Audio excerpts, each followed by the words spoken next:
Good evening, and I'm sorry we're starting a couple of minutes late tonight. We normally start right at 6, but we had a little conference with the Assistant City Attorney prior to the meeting. We have a new procedure tonight.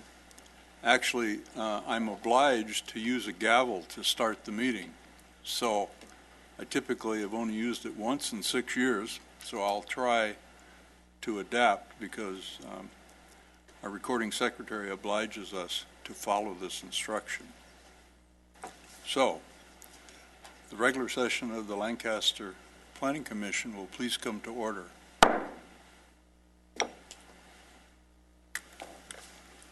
The reason for the banging of the gavel has to do with the method that is used to record these proceedings by a new company that's called, what's it called? GoTV, as opposed, or GovTV, as opposed to our own people. So, we're now in session. Tonight, our invocation will be offered by Father Leo Deschamps, who's the pastor of my parish. Welcome, Father. Thank you, Jim. And if you'd all please stand. In the name of the Father, and of the Son, and of the Holy Spirit. Amen. O God, who arrange all things in wondrous order and govern in marvelous ways, look with favor on the assembled City Planning Commission, for whom we now pray, and mercifully pour out upon them the spirit of your wisdom, that they may decide everything for the well-being and peace of all, and may never turn aside from your will. Through our Lord Jesus Christ, your Son, who lives and reigns with you in the unity of the Holy Spirit, one God, forever and ever. Amen. In the name of the Father, and of the Son, and of the Holy Spirit. Thank you. You're welcome. And if you'd all please join me in the pledge to our flag. Ready? Yeah. I pledge allegiance to the flag of the United States of America and to the republic for which it stands, one nation, under God, indivisible, with liberty and justice for all. Thank you. May I have the roll call, please? Commissioners Diana Cook, Present. Miguel Coronado, Present. Cassandra Harvey, Present. Raj Mali, Here. Fabian Terciano, Here. Vice Chair Randy Hall, Here. Chairman James Vose. Here. We have a quorum. Thank you. Public business from the floor. If an individual is unable to stay for the entire meeting, we offer a 2-minute period of time, or a comment period for the first 10 minutes of the meeting for any speaker that is unable to stay tonight. Then that speaker would be offered 2 minutes. Mr. Liddicky, do we have any early speakers? We have none that have requested that, Mr. Chairman. All right, thank you. Any person who would like to address the commission is requested to please fill out a speaker's card and present it to our Assistant City Attorney and Planning Director prior to the commission taking up the action. Every speaker will be given an opportunity to address us for a period of 3 minutes. Applicants, however, have as much time as is necessary that the commission will allow to present their case. And there may be questions asked of those applicants as well, so that may take a little more time. At any rate, I'm assuming most of the folks here tonight are here to talk about the second item on our agenda, the first public hearing. So if that's the case, we welcome your comments. First item of business is our consent calendar, which is approval of the minutes of the regular meeting of January 26, 2015. May I have a motion, please?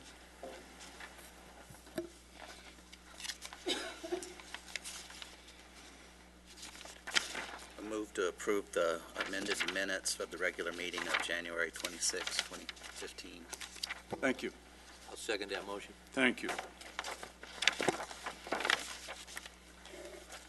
Further questions or comments? Please vote.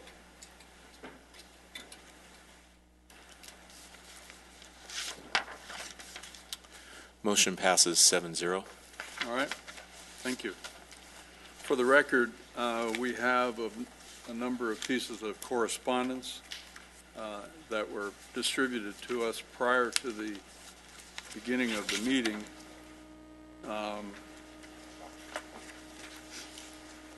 We have letters of acknowledgement on conditional use permit 14-14 and 15-01 dated February 20th, indicating they have their uncontested conditions. However, I'm unsure whether the modified conditions have been reviewed with the applicants in these particular cases. Do we know? Subsequent For to the- CUP 1414, the applicant was given the modified conditions. I'm sorry? For CUP 1414, the second item, the applicant was given the modified conditions, About- with the updated conditions, and they're contesting a condition, according to their letter. All right. What about the 1501?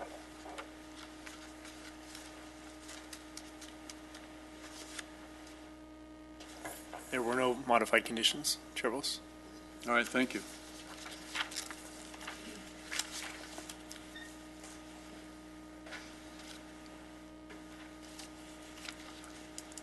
So the condition list on 1503 has been modified in a number of areas.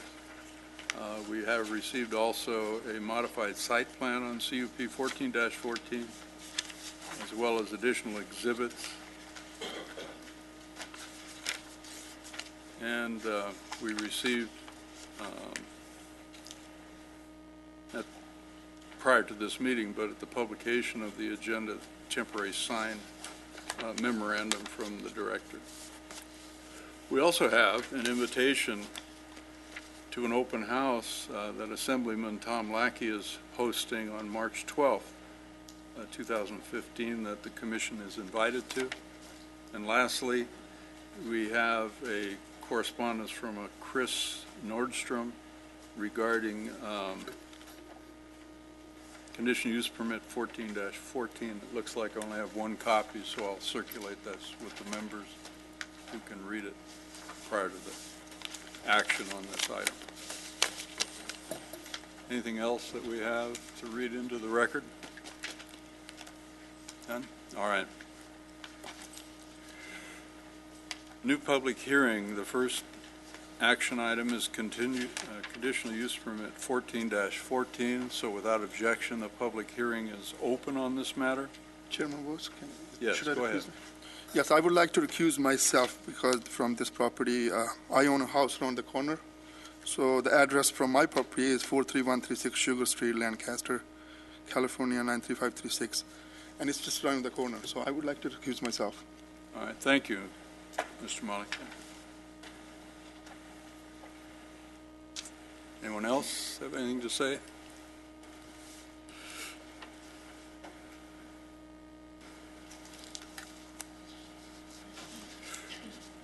Just for the public's information, new regulations have been passed by the Fair Political Practices Commission, which modify the requirements of disclosure as well as the opportunity to consider recusing yourself relative to an action before this body, as well as other bodies in this community. At any rate, that's, if you don't understand, that's why Commissioner Malley has recused himself.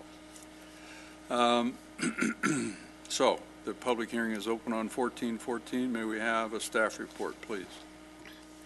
Good evening, Chairman, Vice Chair, and Commissioners. We have before us a conditional use permit submitted by Rami Dagali for incidental off-sales general alcohol beverage control type 21 off-sales general. Per the Lancaster Municipal Code, Section 17.42.030, no place where alcoholic beverages are sold, served, or given away as a normal course of business for on-sale and off-site sale consumption shall be established without first obtaining a conditional use permit from the City of Lancaster. The proposed use will result in a substantial change in the primary use of the existing building. The previous use was a pool and spa business, and the proposed new use would be a convenience market that would include the sale of alcoholic beverages as an accessory use. The regular hours of operation would be Sunday through Thursday from 7 a.m. until 11 p.m., and on Friday and Saturday from 7 a.m. until 12 a.m. However, the proposed sale of alcoholic beverages would be between the hours of 8 a.m. and 11 p.m. Saturday through Thursday, and between 8 a.m. and 12 a.m. Friday and Saturday. Section 17.42020 of the Municipal Code, in order to be considered a convenience market, the applicant is required to devote a minimum of 10% of the overall floor area to the display and sale of fresh meat and produce. As indicated on the attached site plan, the applicant has allocated a total of 369 square feet of floor area for fresh produce and meat, which exceeds the minimum requirement per code of 296 square feet. In addition, the applicant is only allowed 10% of the floor area for the display and sale of alcoholic beverages. According to the floor plan submitted to the city for review, 220 square feet of the 2,960 square feet of floor area has been allotted for the sale of alcohol. All beer and wine would be stored in coolers at the rear of the store, while all alcohol will be located behind the cash register that is staffed by an attendant. The convenience market would have multiple digital video recording devices, each of which is keyed to 16 cameras that would be used to monitor the site. A total of 6 cameras would be located on the exterior of the building, and the remaining 10 cameras would be located on the interior of the building. The cameras would be remotely monitored from the corporate location and audited randomly throughout the day. The applicant has been conditioned to provide on- and off-site improvements that include removal and construction of a new ADA-compliant ramp per the California Building Code along the southwest corner of 20th Street West and Avenue K, removal of the northern driveway along 20th Street West, including the driver approach, and install a new curb, gutter, sidewalk, and landscape planter area, and install additional landscaping material along 20th Street West and Avenue K. In addition, the applicant will install a new monument sign along the frontage of the building in lieu of the existing pole sign that is currently located in the planter area along 20th Street West. Staff is recommending approval of conditional use permit 1414, a request for an alcohol beverage type 21 license off-sale general for the proposed convenience market because it meets all the requirements of the zone and will not adversely affect nearby residents or businesses. The conditions of approval will ensure that the safety of the general welfare and the surrounding area would be maintained. This completes my report, and I'm available for any questions you may have.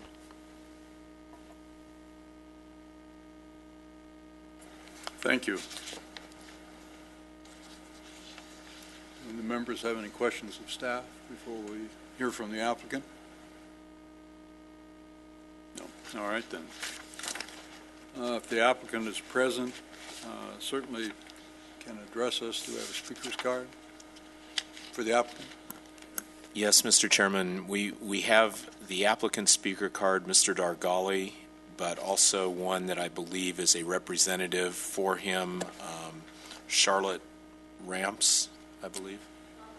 Ramos, sorry. What is it? Charlotte Ramos. Ramos? Okay. All right, then. Mr. Dargali, if you want to address us, or Ms. Ramos.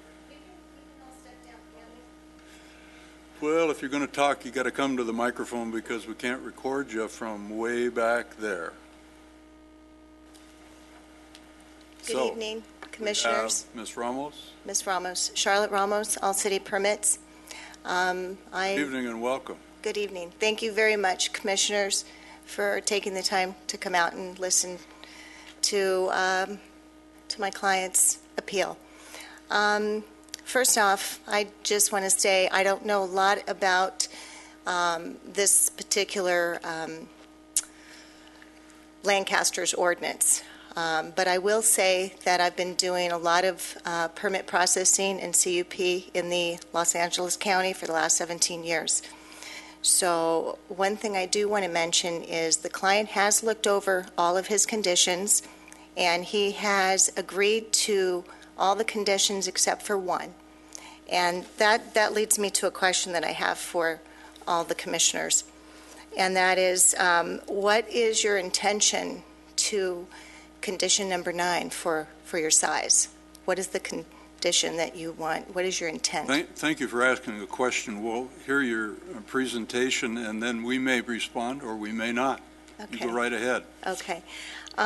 Basically, what my client is hoping that you will keep an open mind to take into consideration that the size is very detrimental for the item of beer that he would like to sell, and that is the specialty beer. And unfortunately, what happens with some of the specialty beers, they don't come in 40 ounce. They only are made in 22 ounce. And that's what he is proposing. That's all he wants. He doesn't want large 32-ounce cans. He just wants to be able to sell the specialty beer. Most of his clients that come in, they want to try a new type of beer that's becoming very popular. You have to have an open mind that the specialty beer only comes in the singular. And when you purchase it, you don't want to have to purchase a whole six-pack because it's rather expensive. So by purchasing the singular at 22 ounce, it gives him more of an opportunity to try the variety. And the whole point in why he has a convenience store is for that, so that he can keep his BevMo customers coming back to him and having the convenience of his market and beer and wine.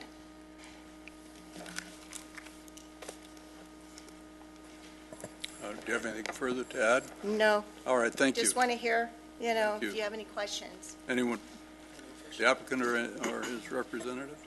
We have a couple copies of local breweries, well, not local, large breweries. Craft beer, which is a specialty beer, has taken a huge amount of sales within the beer industry. These sales are maybe about 2-3 years ago. It just became really, really huge, and a lot of stores are selling these things in huge numbers. Now, a lot of these breweries don't make sizes in under 22 ounces, nor do they make anything over 22 ounces besides in 6 and 12 packs. I have copies of a couple breweries that have these items with the sizes that they offer, just for proof if you guys would like to see. And again, there are about 20 to 25 major breweries. Now, we would like, if you guys would, please just look at this matter and really maybe think about and helping us with this issue. All right, that's all you have? Any further comment? No, not this time. All right. And the gentleman? Mr. Dargali, right? Rami Dargali. Right, and the First of all, I gentleman want that to thank just spoke, everybody. what's his name? The gentleman who just spoke, what's his name? Sorry, Carlo Shahady. Carlo Shahady. Thank you. First, I want to thank everybody for being here today. And I just want to answer any questions that you guys might have about the project. It's going to be a convenience market, of course, selling meat, produce. I think the area does need a convenience market. There's nothing close by. And we did appeal number 9, of course. Charlotte did go over the reason for that. So we do like to get support on that condition if we can. If there's any questions I can answer, I'm more than happy to do that. Thank you. All right, there may be some, so if you folks will just hold right there. Members, do you have any questions or comments for the applicant or their representatives? Need some clarification from Ms. Ramos. You said that the purpose of the convenience market was to keep BevMo customers there and to sell liquor? Well, no, please don't take what I said as it being a liquor store. You have to understand specialty beer comes from a type of person that enjoys the finer things such as wine and draft beers and specialty beers. I was just using that as a someone that enjoys the finer class of beer. Everything has changed. There's specialty. I mean, 10 years ago, you didn't hear about any of these specialty beers. It was Bud Light. It was the basic beers. Now you're dealing with hops and grains and flavored type beers that have flavor. So by that, that's what I meant. So please don't think that I'm trying to insinuate that it's BevMo customers coming to buy liquor. I meant it as a higher palate, a taste of palate of beer. Well, my biggest concern is that the convenience market would be a liquor store. Not at all. And the reason why we had the 40-ounce single serving is to Not try, at all. to try to keep people from, Absolutely, absolutely. No, and they're responsible people coming in buying specialty beers. It's a convenience. That's all it is, with a higher class of better beer. And you cannot get a specialty beer in less than 40 ounce. with these. And when you purchase that, a lot of these places are purchased either at a liquor store or a BevMo. And the whole point in having a convenience store to offer beer and wine is so that you are offered the opportunity to purchase a specialty beer. Don't normally the specialty beers have higher alcohol content than, say, a Bud Light? No, not if you're going to purchase a 40-ounce bottle of beer. You're going to have a lot more volume of beer than you are a 22-ounce specialty beer. I'm not asking for draft beer. Understand. I have a question, sir. So since we're talking about alcoholic beverages and percentages, and I'm certainly not an expert in that realm by any means, but what percentage of your sales are geared toward alcohol? What percentage of our sales? Of your sales are you aiming towards, like, what portion's alcohol, what portion's, is food, produce? Yes, our percentage of sales of alcohol will be about 30%. Okay, thank you. And I'll say produce and meat is about another 30%. Then we got groceries and snacks and other foods will be about 40%. Thank you. Sure. If the condition stood on number 9, what would that reduce your percentage to on selling liquor or beer? The thing about condition number 9 is the more restrictions we have on our license, the more that make things very difficult for business to succeed. So this is the only reason we're asking. We're not asking to sell single beers. We don't want to sell malt beers. We agree to all those conditions. And what number 9 does is kind of opens up the door for other customers that want to try different beers, so that way they can come into our stores and shop. I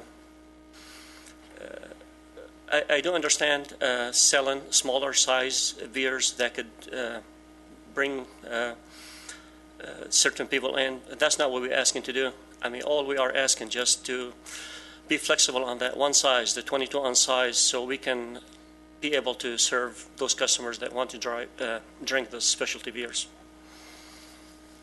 Would the specialty beers in a 22-ounce size be fairly expensive since they are specialty craft beers? It is. It's cost normally about $7. I did bring some examples with me, but I don't know if I'm free to present them to you guys.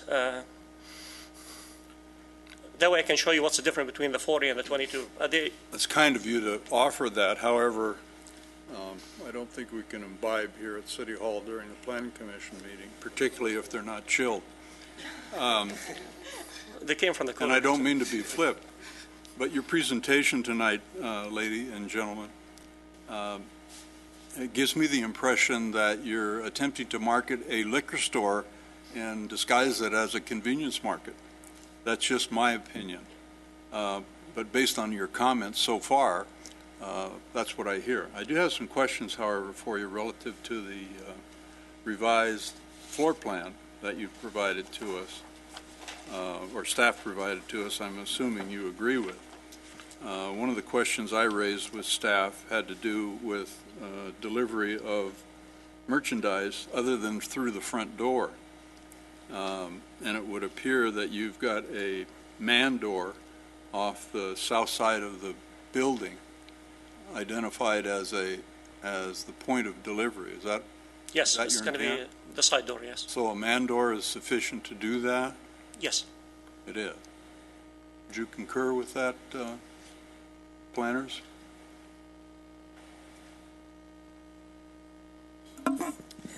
The door isn't dimensioned, but deliveries I've seen basically come in on a dolly, and it seems like the door is sufficient in size to accommodate a dolly with the boxes stacked on top. What about the circulation element on the south side of the building, improving that? Those conditions relative to base and paving and sufficient turnaround area and that? Yes. That's being accommodated Yes. under this plan? Yes. Would you agree to that? As part of the approval of the project, going through the course, we never addressed, nothing was going on at the rear of the building, so we didn't address that issue, but I do believe that there's a base out on the ground. We can condition to make sure that if they're not going to pave that portion, that there is some type of approved ground cover of a certain thickness, because you either have concrete or a certain thickness that is required. We can make sure that that is addressed and approved by our building and safety department, that it meets those requirements. So if the truck is going to pull in off of 20th, let's say, and that their drive aisle will be covered, and so they're not driving on unpaved surfaces. The reason I raise the issue is not just the drive aisle, but the ability to circulate and turn vehicles around, whether they be 24-foot boxes or they be beverage delivery vehicles that are 32, 38-foot in length. The way they'll be coming in, they can come in off K8, pulling in, then backing up to the south side. That's one way of doing it. Bringing the delivery from the side door, it could be done. So those potential delivery vehicles would be blocking your parking area and main drive then, wouldn't they? They're not. They're going to be backing up to the south side. Into the dirt. Into the paved area or... It's not paved, and there's no condition for pavement that I have seen in the condition. I think there's gravel there now, I believe. No, okay. Yes. So it's not pavement. Could be modified. It might be a low-quality A-base, but it's certainly not pavement. And it's typical that we require full site improvements for any development, base and paving and proper circulation, whether it be for vehicles or whatever there might be. So okay. I just want to be clear on what you're proposing here so we understand. So my comments earlier regarding the liquor store masquerading as a convenience store, do you have any comments for that? We are not opening a liquor store here. We are trying to do a market. We tried the same concept on 10th Street West and Avenue I. We are doing a very good job over there. It's been run as a market. We sell meat, we sell produce. The neighbors love it. It's very convenient. This is not going to be a liquor store. And 10% alcohol sales on the floor, to me, that's not a liquor store. But it is 30% by your own words of the volume of your business. No, I'm talking about display cases and how much we can display on the floor. I understand what our regulations are, so you don't need to explain our regulations to me. All I'm trying to do is follow your line of thinking. Yes. We were trying to do here, we were trying to do a convenience market, and I think the area can use a convenience market. All right, thank you. Thanks, sir. Anything further from you folks? I wanted to ask Go ahead. if your 10th and I store, do you have a 40-ounce condition on that store? We don't sell any singles over there No singles? because of the area. So And you're successful there? it's acceptable. Yes? You're successful there? It's acceptable.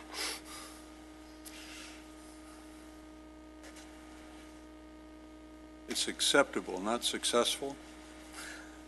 What I'm trying to say is, of course, not selling singles over there, that's kind of did affect our business quite a bit, but we're still there, so we're still open. So you're successful? Yes. Anything further from anyone? Go ahead. I have a question because I don't really know the answer. Does Albertsons carry those specialty beers at 22 ounces? I'm not sure if they do, but I know they sell single beers. Okay. And since we were talking about percentages of alcohol, 22 versus the 40, what is it per ounce, no matter what the volume is? What's the percentage of alcohol per ounce? Do you know in those specialty beers? Versus Coors Light, Bud? I'll be honest with you, I can't answer that, but do you have any answers on that one? The one thing about the specialty beers is what they call it, craft beers. A lot of companies don't only make those in 22-ounce sizes, and a lot of customers, they like to try different kind of beers, and that's why they buy the 22-ounce. I understand that. I was really honing in on the percentage per ounce, what the difference is. I don't have that answer. I'm sorry. And I do believe, I may be wrong, but I believe that most of the time our conditions remain pretty consistent with everybody that's trying to open up regarding the 40 ounces. Okay. Can I ask a question? Anyone else? When did that condition number 9 take effect? I beg your pardon? When did condition number 9 take effect?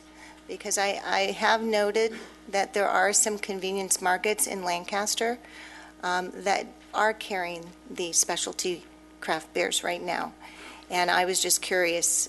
They're most likely existing nonconformists, but if you have a question regarding a specific location, if you provide that to the director, he can advise you on whether they're existing nonconformists or in violation of a conditional use permit, in which case code enforcement will be visiting those locations.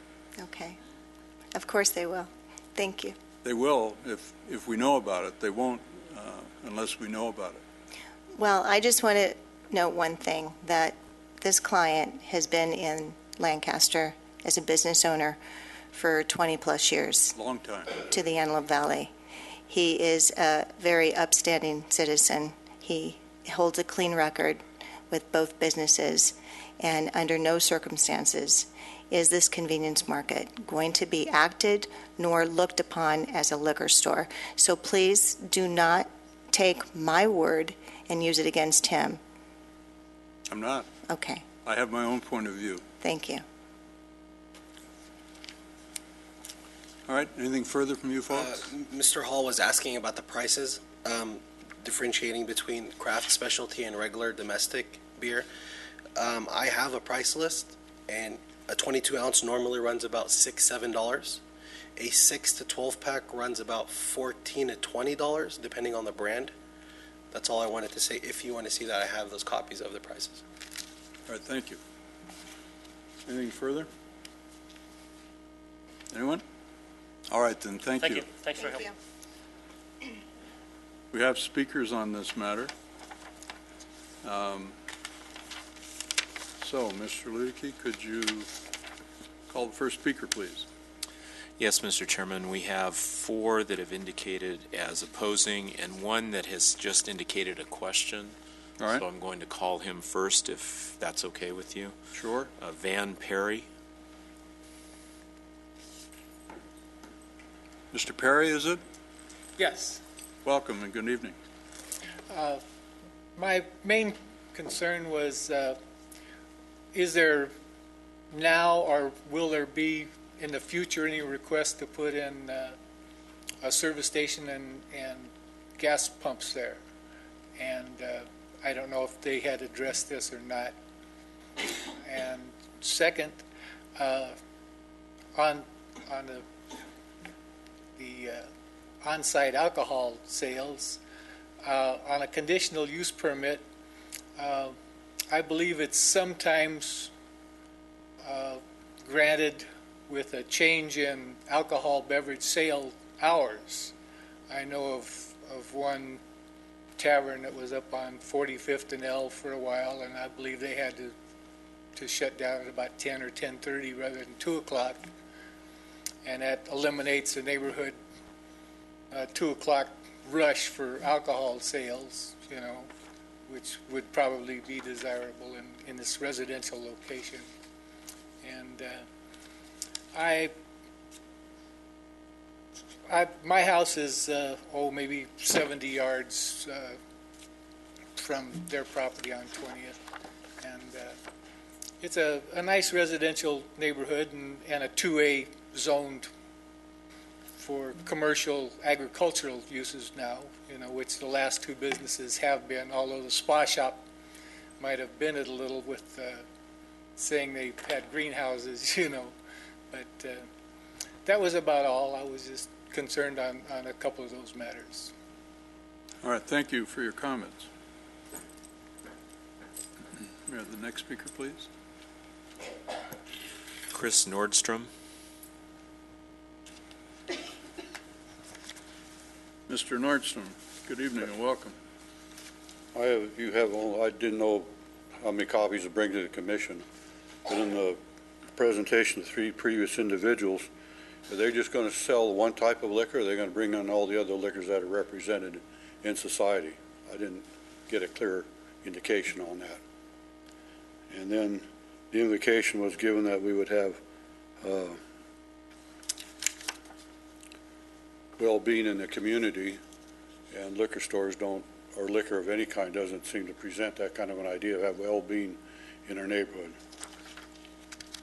So I have some things here that I am proposed to the proposal on behavior which will come to the neighborhood as seen and done in other areas of like businesses. Increase of waste material of spent containers and the like, plus the moral decay of individuals who purchase the alcoholic beverages. We have lots of traffic on K8 and 20th Street West. We don't need any more noise and congestion. Been resident in that area for 50 years. There has been a commercial property, but it hasn't been the collection of what is anticipated. And so that's my voice. Thank you for your comments.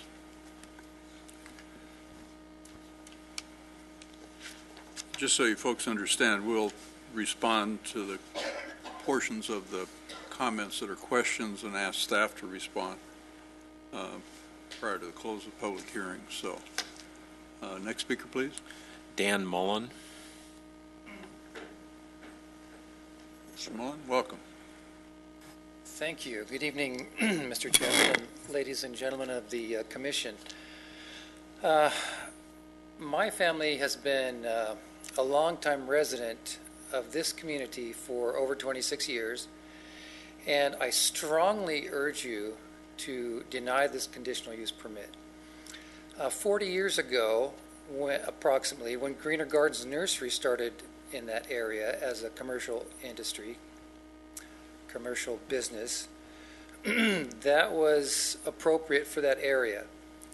In the last 4 decades, it has become, except for that parcel, which then extends through a mostly blank green space over to Avenue K10, has become completely residential. And I would say that anything other than residential, particularly what I do view as a liquor store, is inappropriate for that area. And I would ask you to rezone that to residential. And so, in addition to that, in the last 5 years, an elementary school has gone into that area.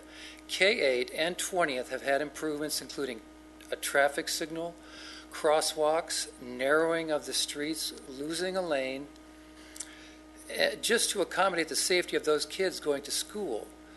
I do not see this business as compatible with the safety of the children going to that school. And so, for the sake of the families in the area, from my personal perspective, we do not need a liquor store, a convenience store. Albertsons is right down at 20th and K. Ralph's could not stay in business down at 20th and L. If this business is desired, I would say that shopping center at 20th and L, where Ralph's went out of business, is a much more appropriate location. And so I just very, very strongly urge you to vote no on this conditional use permit. Thank you. Thank you, sir. May we have the next speaker, please? April Mullen.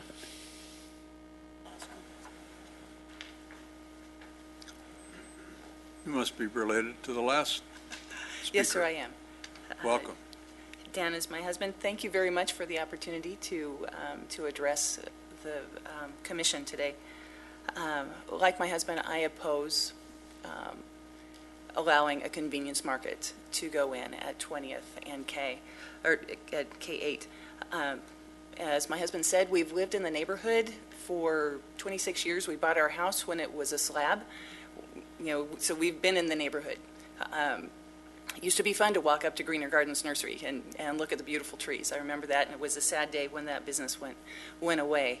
In fact, if you look at the map that you've got up on the board there, if you throw a rock from the parking lot there, you could probably hit the back of our house.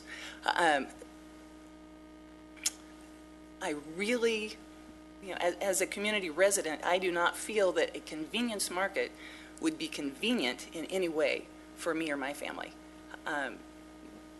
Albertsons is right down the street, as my husband said. Ralph's went out of business.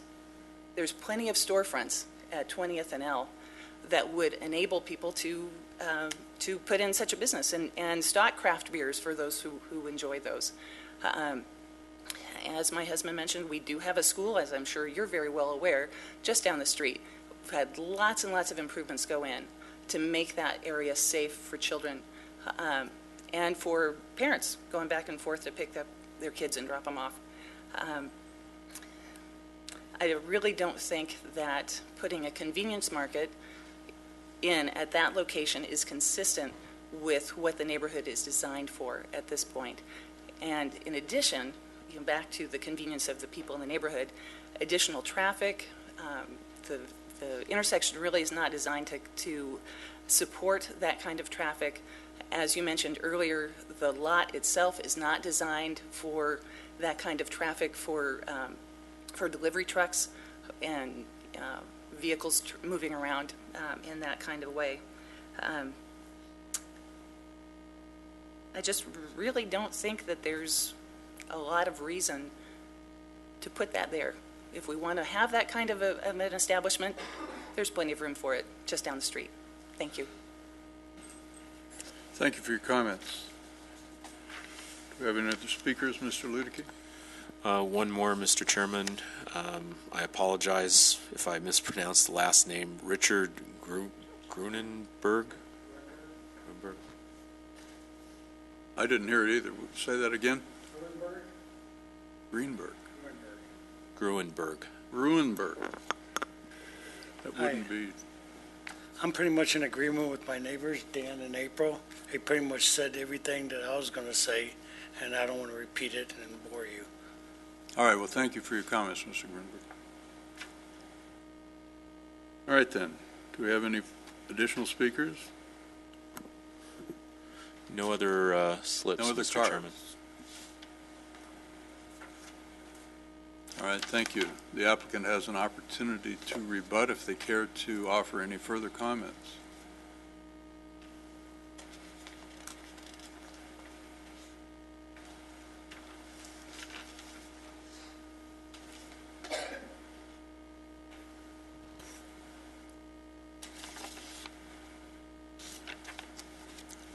Welcome back, Mr. Garley. Thank you. I mean, they did mention something about increased traffic in the area there. I don't see that becoming a problem. The area does need a convenience market. I do understand Ralph went out of business, but for a smaller store, I think there's a need in the area. People can go there. Of course, they can buy their milk, their breads, their meats. It's easy access. People don't want to go to the big stores, wait in lines, especially if they need a couple items. I understand they're going to go there, do their weekly shopping to Albertson, but I will ask to approve this CUP for this location. And that's it. All right, thank you. Thank you. Any questions or comments from members? All right. Any further comments from the public? Those of you that haven't had an opportunity to speak, you're certainly welcome to. If you've already had an opportunity to speak, you had your chance. You had your chance. You already had your chance. Okay? All right then. So without objection, public hearing is closed. So, a couple things that were pointed out. We should rezone the property. The commission doesn't have the power to rezone. We do have the power to approve a general plan and the zoning overlay. However, the general plan on this particular parcel has been in existence for a long time, and as recently as a couple of years ago, we went through the whole process of a general plan revision. We only take up rezoning issues when they're applied for. We don't typically instigate them, although it's not entirely beyond the realm of possibility, but it's extremely rare that would happen. Folks pointed out the changes in the traffic improvements in the area, those traffic calming methods that were installed on K8 on 20th Street West were at the instigation of our city. Wouldn't that be correct, Ms. Cantrell? Yes, that's correct. And are they working? I believe they are. All right. This commission and city does not select where applicants choose to locate their business nor make an application before us. However, we do have the discretion of approving, denying, or modifying conditions of as recommended by staff. So, however, we do not select sites, and if an applicant chooses to acquire this property through purchase or lease or any other property, that's entirely their business. We have no say-so in that. There was a question regarding whether or not the future use or the current use and current application or future use require or indicates the use of gasoline sales. As far as we can tell from the application, there is no application for that purpose.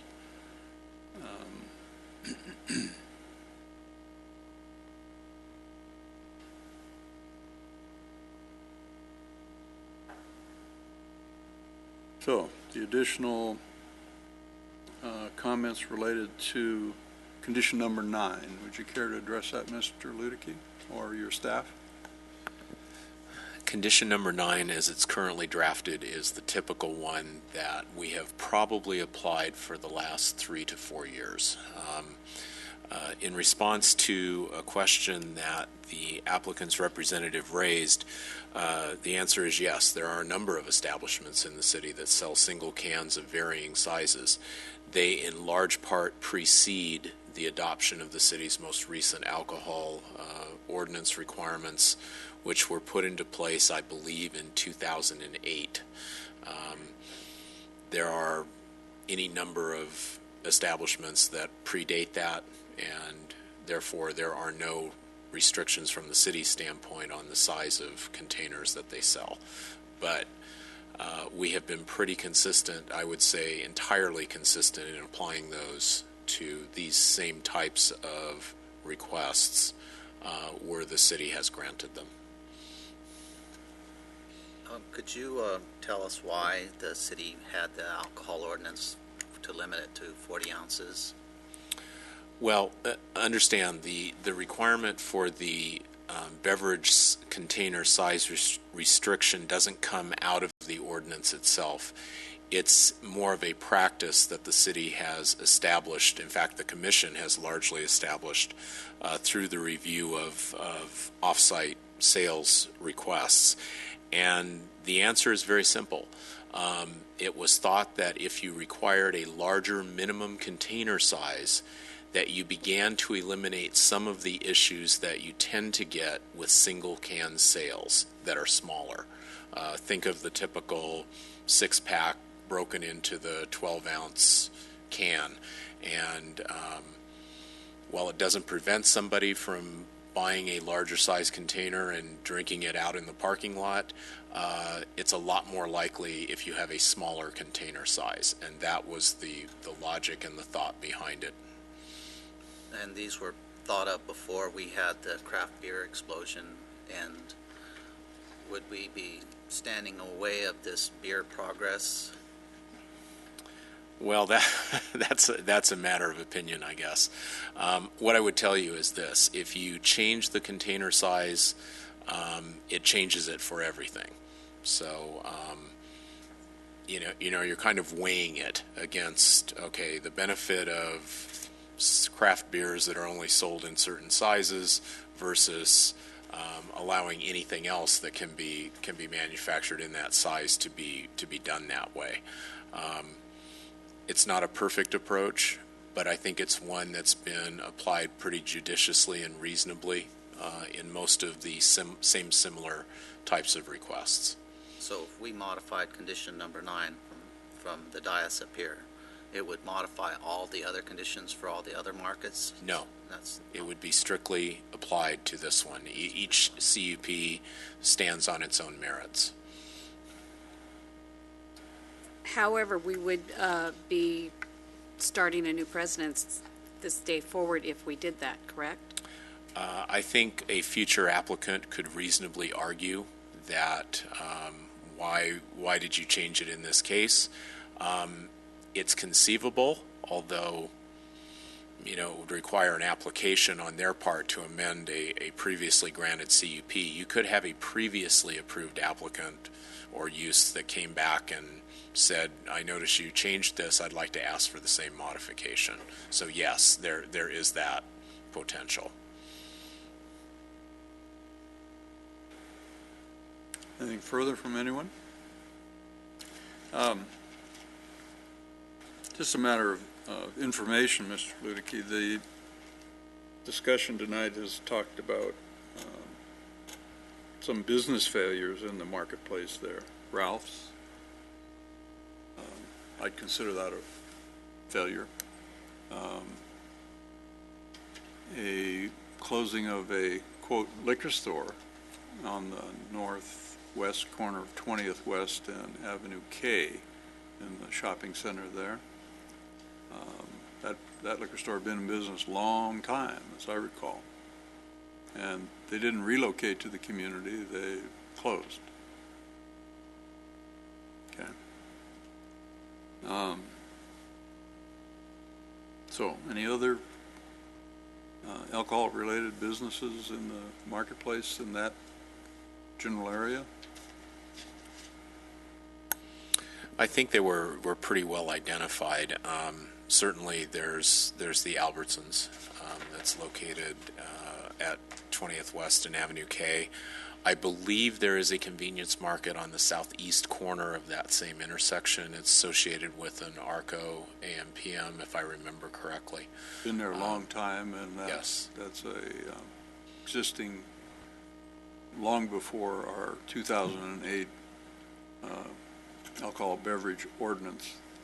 That some members of this commission, some are here and some have since retired, spent a lot of time working on the requirements of the alcohol beverage ordinance.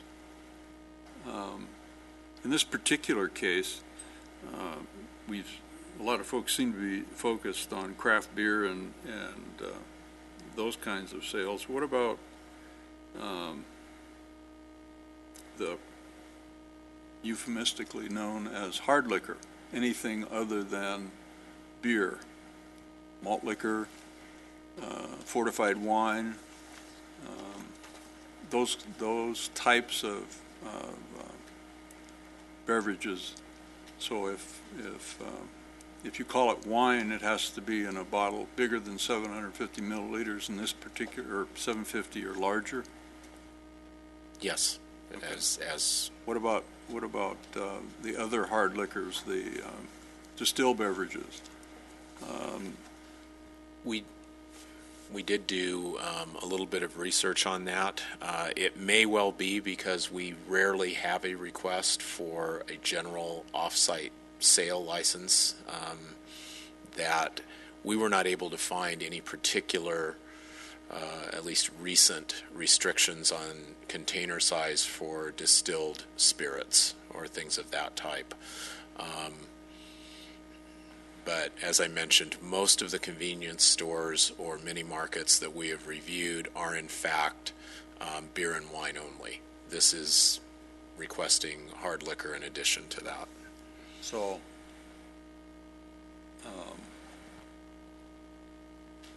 testing my memory, which is not as good as it used to be. Actually, it was never very good, but over time it gets a little foggier.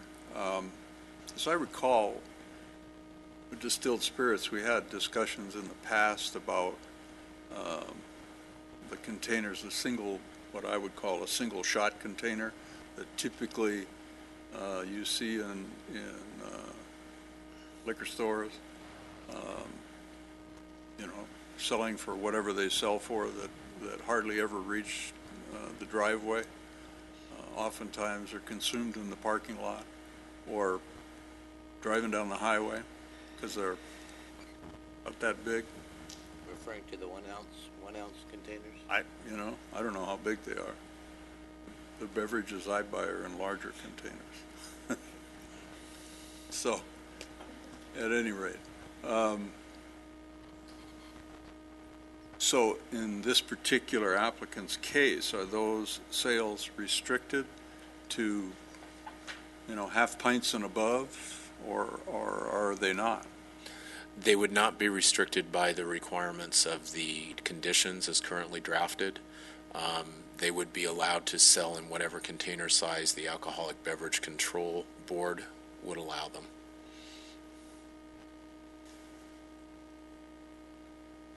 I rarely express my opinion how I might vote prior to the action or a motion that's brought before us, but I certainly can't support this application based on the sale of distilled spirits that are not controlled to at least a typical size that you would see, pint and above, or whatever they call it, 500 milliliters maybe, or whatever the size might be.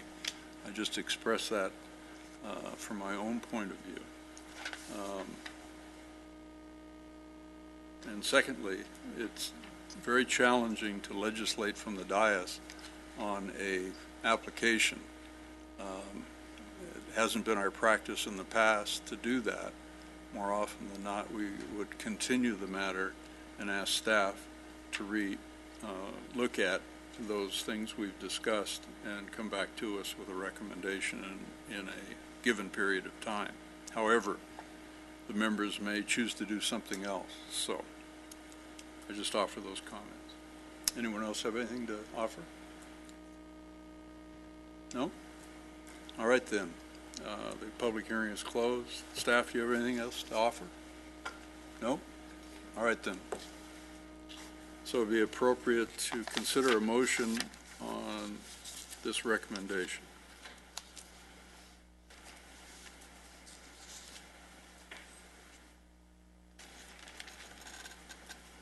I move that we table this until we can get some more of the conditions hammered out on the hard liquor and the 22-ounce conditions, and then when we're not faced with a contested letter, an uncontested letter. So keep how will be. So so your motion is to table, which means we have to bring it up, it has to be taken off the table at the next regular meeting. So wouldn't it be more appropriate to continue the matter for a given period of time? You closed the meeting, I thought, though. You did close the public meeting, so. Yeah, we did. Yes. So continuing is. So I'd have to reopen the public hearing. Yes. And consider the motion to table is always in order.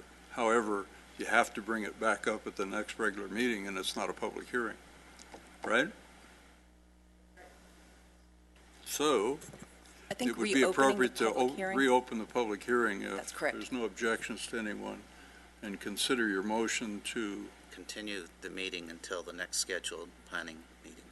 continue to the next regular planning condition meeting? Yes. Okay. Continue till the March meeting. Second that. You would second that? Thank you.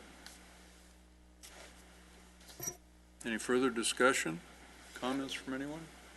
That'll, Go ahead. you feel that'll give the commission enough time to discuss that issue? I'm with Chairman Bowes. I think there should probably be a limit on the distilled spirits. I'm also not wanting to stand in the way of this craft beer explosion, so I think there should be some discussion on that. So those are reasons why I wanted it to continue to maybe, if we're going to throw all of this planning since 2008 up in the air and all of a sudden change it, then I think we need the time, the next few weeks, to look through it and discuss it. Yeah, but do you think 30 days is enough time? I think so. We were pretty close to trying to decide it here on the dais, but I don't want to be rewriting the conditions up here. I'd rather write them with staff's help and make sure that they're properly worded and phrased. So is that with some consideration? Is that what you're leaning towards on 9, or the rewriting of, or what are we talking about? Well, I think 9 needs to be visited because he wants us to, that was one of his big exceptions, and he's the business owner. He's the expert in this field. He's the one that sees how the business needs to be run. But the distilled spirit issue does, I don't want the stuff to be consumed before it hits the road out there, No disagreement, but my comment is more so that I don't think 9 has a resolution yet, and that's additive, bringing in the distilled spirit, that portion of it. Because I don't think we're resolved. We still have an issue with 9. Yes.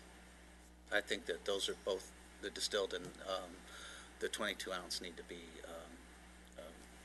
So what are we hoping to do in the 30 days if we're moving it out? I just want to get clarification. My feeling is that we would have staff and the applicant look at the possible condition on distilled spirits, and then whether or not we want to do the 22-ounce and then bring it up as a recommendation or leave it as is.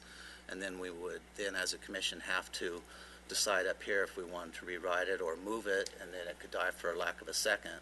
We could give the applicant then the benefit of having his idea addressed, and then either passes or it doesn't pass, and then it could fall back onto the other recommendation.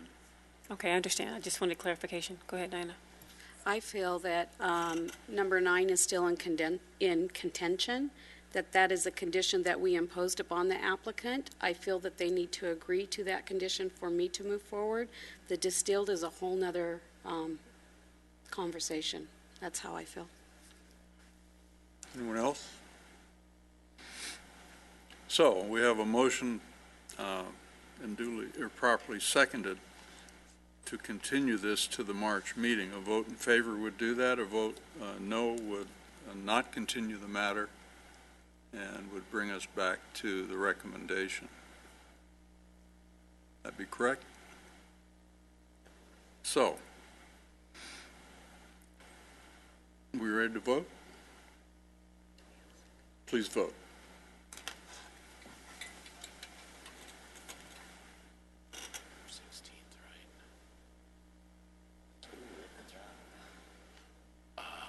So, the vote is 3 yeses and 3 noes, which means it's no. So, we have before us back to the recommendation of the resolution, either to approve the conditional use permit or a different motion. I move that we adopt resolution number 15-03, approving conditional use permit number 14-14. Second.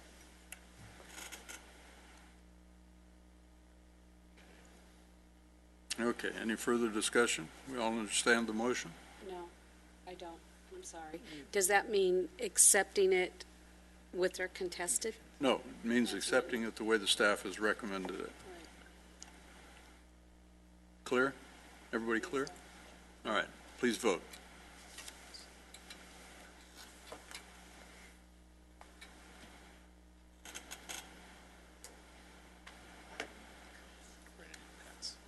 Fails. So the conditional use permit is denied in this particular case. Is that correct? Correct. All right. That is correct. Yeah, if you want. Yeah, thank you. We have another conditional use permit. We'll take a 5-minute break, so the folks that are here on the previous item certainly can stay if you want or leave if you want.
So we're on track. Ms. Reyes? We are. All right, thank you. The next item is public hearing on conditional use permit 1501. So without objection, the public hearing is open. We've already defined the correspondence we have. So may we have a staff report, please? Good evening, Chair Vos and Commissioners. I'm sorry. I walked right past it. I beg your pardon. Go ahead. Would you like to recuse myself? I live within 500 feet of this particular property, even though I don't know the property, but my room particularly would be affected by the new amenities available in the area. All right, very good. Thank you.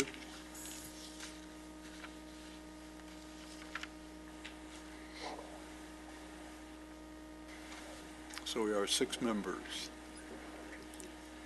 Go ahead.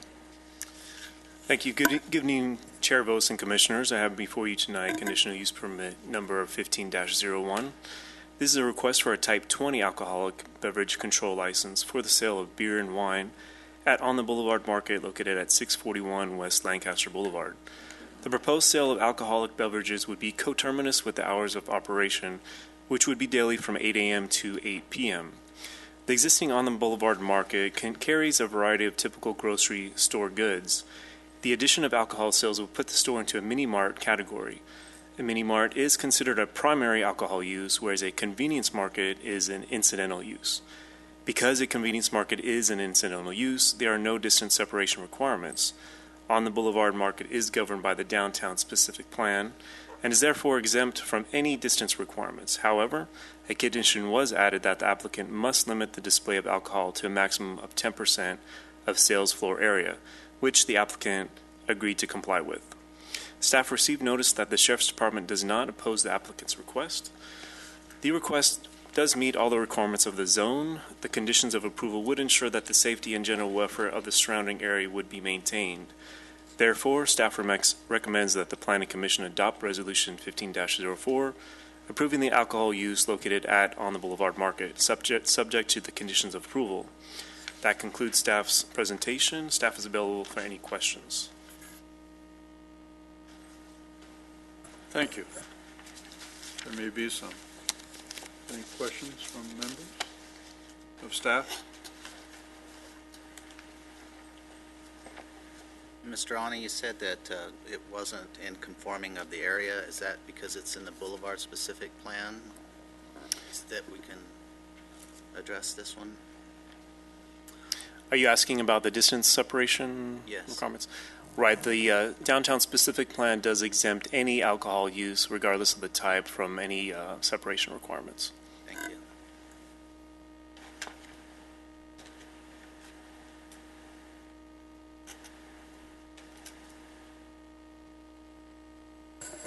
All right. Anyone else?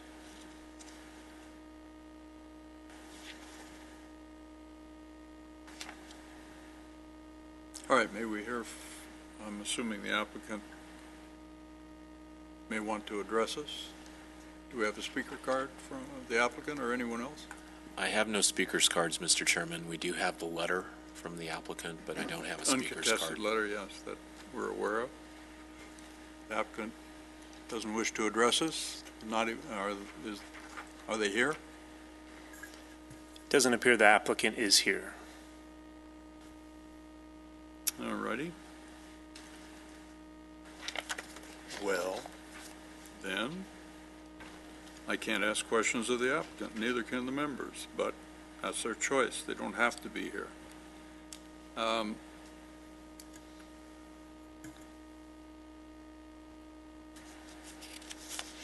Notice on the conditions of sale, it limits the sale of beer to 6 cans or bottles, or however it reflects. I just want to be clear, sold in manufacturer's packaging. There's no comma there, so it means, so if manufacturers are now dispensing product in 2 and 3 container sizes, rather than 6-packs, and 2-packs and 3-packs and 4-packs and whatever, to get around ordinances like we have. We have seen them packaged up to two per package. Yes. Mm-hmm. But these conditions would not exempt those sales. It would limit those sales so that they could not merchandise product other than in 6 or larger, right? Basically, it's to prevent from the store owner from taking them apart and kind of packaging them themselves. But in this particular case, the conditions would limit the sale to in larger than 40 ounce or larger than 750 milliliter for wine, and larger or 6-pack or larger in bottles or cans. That's correct. Okay. All right. Thank you. Any questions from anyone else?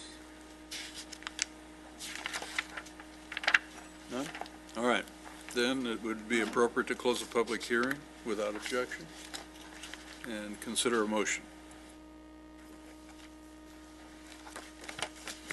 I'll make the motion that we adopt resolution number 15-04, approving conditional use permit number 15-01. Second that?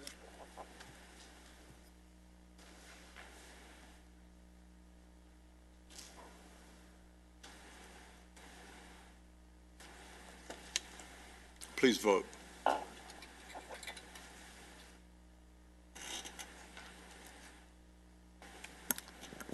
Motion passes 5-1 with one abstention. All right, thank you. Good luck with your business, wherever you may be.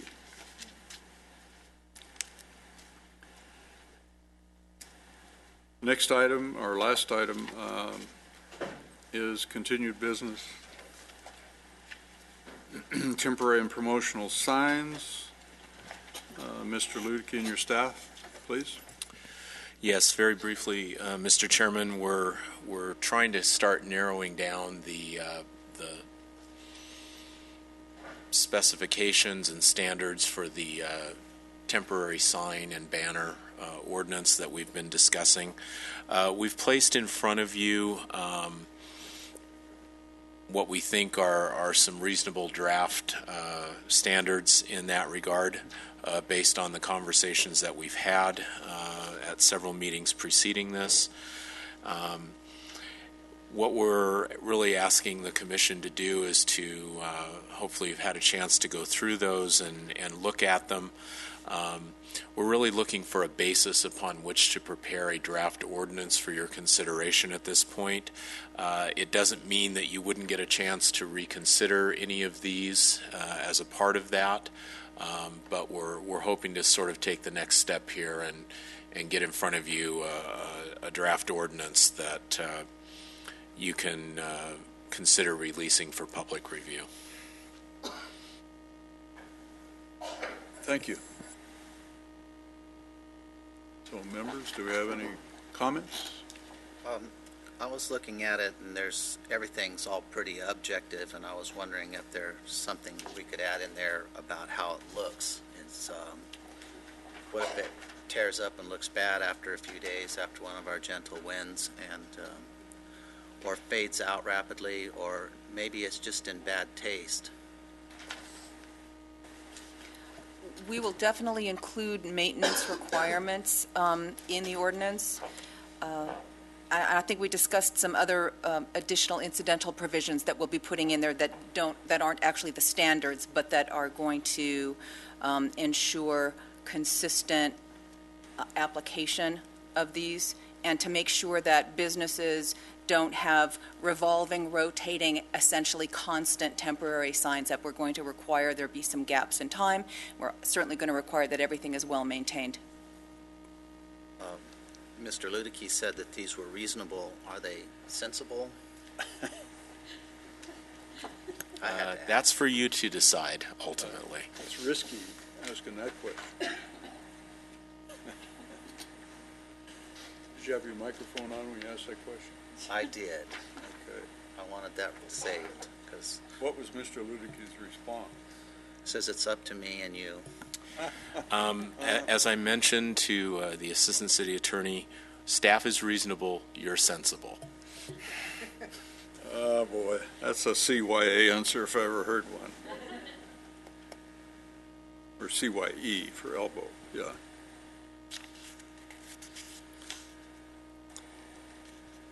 These will do the splashed window things, because I know a lot of the splashed window things are almost permanent.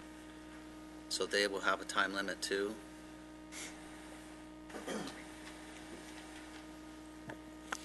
Yeah, same thing. There'd be duration and spacing of time. Now, don't forget there are provisions already in the code, and this is part of why we'd like to move to the ordinance that talk about holiday decorations and seasonal type things. But we'll work to make sure that all that fits in as best it can with these. And in the base current ordinances, the aesthetic value of the sign presentation, whether it be temporary or permanent or real estate or other, is still a standard that you will intend to address with these temporary signs. The only reason I brought it up,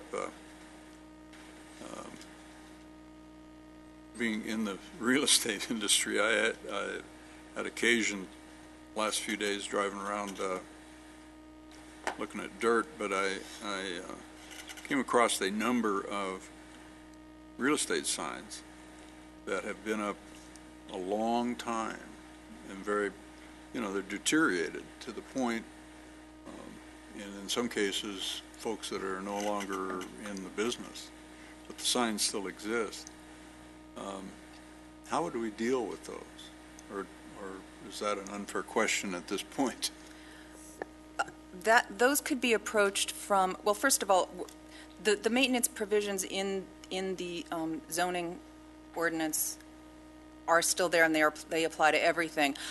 I'm going to put maintenance requirements in the temporary sign ordinance just in an abundance of caution, because that's me.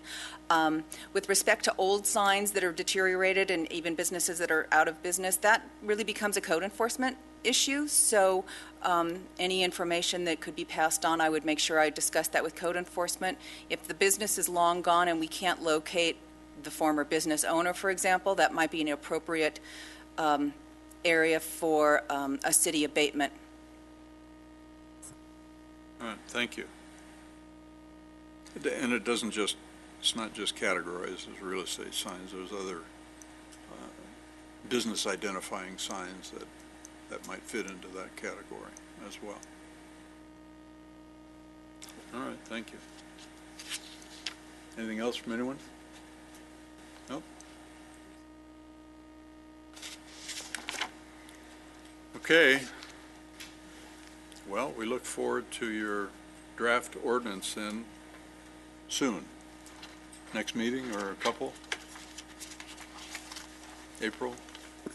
I think we can have a draft ready for you in March.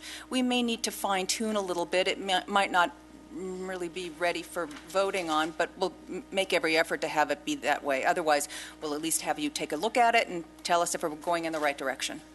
All right, very good. Thank you. All right. Director's announcements, Mr. Ludicky. Mr. Chairman, a reminder that a week from Wednesday evening, a curbside chat from Strong Towns will be here in the council chambers, 6:30. Encourage your attendance if at all possible. Very good. Thank you. We look forward to it. Anything on the commission's mind, agenda or otherwise?